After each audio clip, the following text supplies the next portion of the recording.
What's up, everyone, and welcome back to the MMA Zone. Today, let's get started with big Khamzat Chimaev versus Paulo Costa update. After much speculation, it looks like we finally have a targeted date for a middleweight showdown between Khamzat Chimaev and Paulo Costa. According to Chael Sonnen, who spoke during a recent appearance on the MMA Hour, the UFC is targeting UFC 294 in Abu Dhabi, a card Sonnen says will also be headlined by lightweight champion Islam Makhachev. Well, so my understanding is Khamzat is going to fight Paulo Costa. They've even got a date. They're going to go out Abu Dhabi. That's a co-main event, very relevant. They'll be there for 3 rounds instead of 5. Islam on top of the bill. Now, the relevance to Islam on top of the bill is Islam's going to fight the winner of Charles and Benny, and that's still 3 weeks away. So that means the card that I'm referencing out in Abu Dhabi and the placement of co-main event, we're 4 or 5 months away in a best-case scenario. Ariel Helwani was quick to question whether or not Sonnen had just broken some pretty major news, indicating that the UFC has yet to publicly announce anything regarding the fight. As Sonnen pointed out, UFC 294 is quite a ways away, with the UFC's International Fight Week pay-per-view card in July being UFC 290. It's likely that UFC 294 takes place in October or November. By that time, Chimaev will have been out of action for over a year. It's also important to note that Sonnen's claims contradict Chimaev's plans, which include a middleweight fight over the summer in Sweden, before then competing in Abu Dhabi later in the year. According to Chimaev, his fight at the end of the year in Abu Dhabi will also be a welterweight title fight. Regardless of when he steps into the octagon, his training partner and friend Darren Till believes he'll find himself right back on his path to UFC gold. Till recently spoke on Smack Talk with Sandu to discuss Chimaev. I think he's going to be the welterweight world champion. I really do. I've changed my mind on who I think is going to be his toughest fight as well. I don't think I used to think Usman or Colby would be his toughest fight. I actually think Leon could be his toughest fight, just because of his, takedown defense and his striking.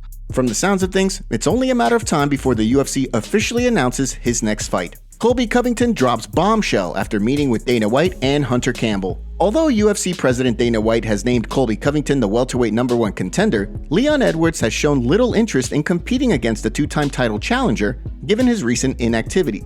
Despite that, UFC President Dana White has remained adamant that Covington will be next in line for a crack at the welterweight belt, with reports surfacing that they could square off this summer in London. Given Edwards' apprehension, however, many are wondering what could happen if the champion just flat out refuses to fight Covington altogether. According to the self-proclaimed King of Miami, after meeting with Dana White and Hunter Campbell, he's been assured that he'll be competing for the title next, whether or not Leon Edwards holds the strap. With Dana White and the UFC, Hunter Campbell and all those, I took them out, in Miami, because I am the King of Miami. So, we had a great talk. He's got nowhere to go. If Leon doesn't want to fight, I've already been assured that it's okay. They'll just strip him and I'm next in line. So, the fact that he's trying to cry and act all privileged is just funny, but there's nowhere to go. Dana has assured me I'm fighting him this summer. Covington notably did not mention any dates or locations for this fight, meaning that the reported plan of having the two collide in London this summer could wind up being changed. So far, no word yet from Edwards. However, the champ was notably disappointed that Jorge Masvidal lost to Gilbert Burns on Saturday and was left questioning who he should give the next crack at the welterweight title to. That, of course, frustrated Belal Muhammad, who has since talked about going up to middleweight if he can't get a crack at the 170-pound title.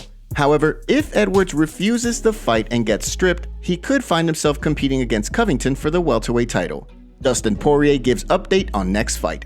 According to the Diamond himself, Dustin Poirier, it looks like he'll be fighting Justin Gaethje in a highly anticipated rematch after all.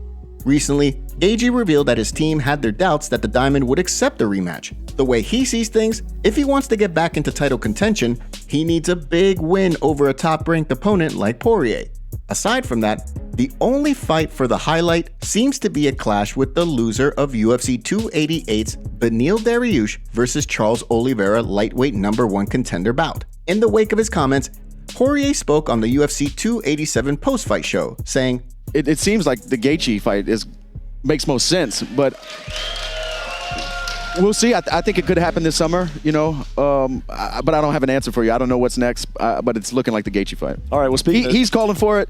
People around him, I saw an interview, they said that they don't think I'm going to take it. Well, there's some silly gooses, man. I'll take it.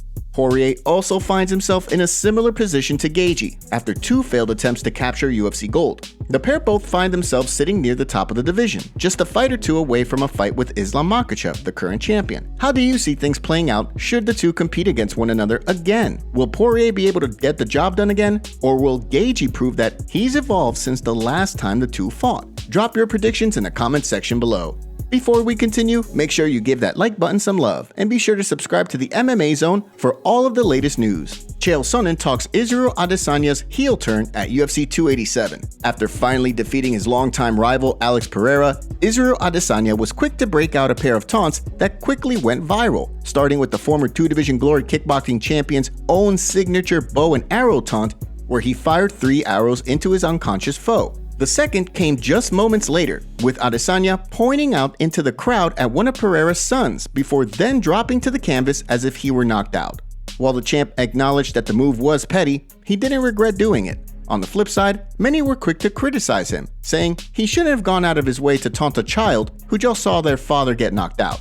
According to Chael Sonnen, however, the pro wrestling style heel turn for Adesanya was very noteworthy. During a recent episode of the MMA Hour, the American Gangster spoke about Adesanya's post-fight antics, saying, I think he went heel, and it's a big deal. If he has gone heel, it matters. And the reason I say that is when they throw to them backstage, and Izzy's trying to cheer up, what's his name? And Izzy, hey, great job, and you'll always be a champion to me. And then he goes to a post-fight press conference. He says everything's square in the world. Adesanya trying to act like we're square.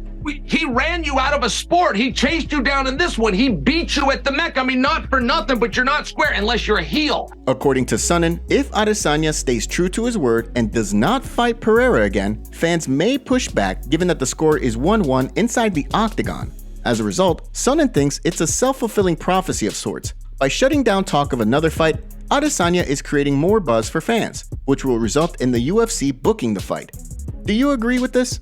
Jorge Masvidal opens up on retirement from MMA. After dropping a lopsided loss to Gilbert Burns, Jorge Masvidal announced his retirement from the sport of MMA. While many people held out hope that he would go back on his word and return for a fight with Kevin Holland, Masvidal seems at peace with how things are. He spoke about things during an appearance on the MMA Hour this week following the loss. From mind to body, that like whatever those neurotransmitters are, they're not firing how they used to, and I'll give you like an example. Like I see the punch coming, I don't think about it.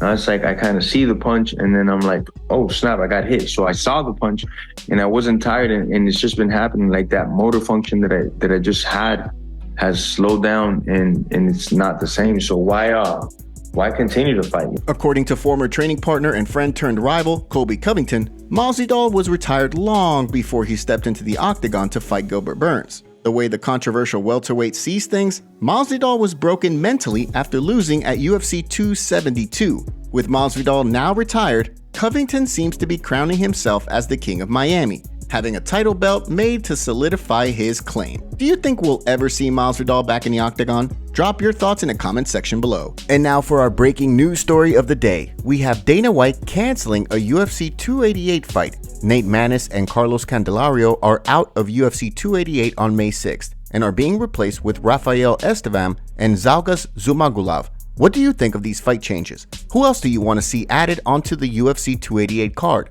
Thanks for watching the video. Make sure to subscribe and click the notification bell to stay up to date with MMA news every day. Here are the top comments from yesterday's video. Personally, I think Alex should rest for at least 6 months before taking on another fight after a knockout like that. I never cheat, only sucker punch. Masvidal. I wish Khamzat would fight already, losing interest fast. Jorge responds, I've never been caught cheating. And those were the top comments from yesterday's video. If you want to be featured on our next video, make sure to leave a comment and don't forget to check out yesterday's video in case you missed it.